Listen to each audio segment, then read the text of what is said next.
ஐயா, பஞ்சபட்சி சாஸ்திரம்னு சொல்றாங்களே அப்படின்னு என்னங்க ஐயா? அதனால என்ன பயன்?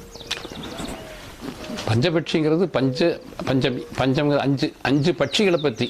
இப்போ நட்சத்திரங்களை 5 குரூப்பாக பிரிச்சிருக்காங்க.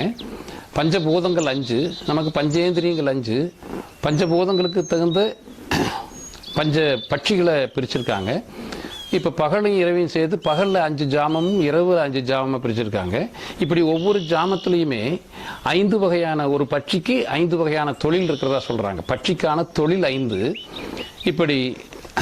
இப்படியெல்லாம் ஒவ்வொன்றையும் பிரித்து அந்த 5 ஜாமங்களில் 5 பட்சிகள், பஞ்சபூதங்களுக்கு 5 தொழில்கள், எந்த தொழில்கள் வருதுன்னு சொல்லி ஒன்றுக்கொன்று பொருத்தி அதில் குறிப்பிட்ட காலத்தில் அரசு நேரம்ங்கிற தன்மையில் ஒரு காரியத்தை செய்யும்போது நிச்சய வெற்றி பெறுங்கிறது தான் அதனுடைய பஞ்சபட்சி சாஸ்திரம். அதில் இன்னும் எத்தனையோ படித்தரங்கள் இருக்குது. இரவு பட்சி, பகல் பட்சி என்கின்றது, சுக்கிலபட்சத்தில், கிருஷ்ணபட்சத்தில் எல்லாம் கடந்து ஞானத்துக்கு உண்டானது என்ன அப்படிங்கிறதெல்லாம் இன்னும் அடுத்த நிலைகளில் நம்ம பார்ப்போம்.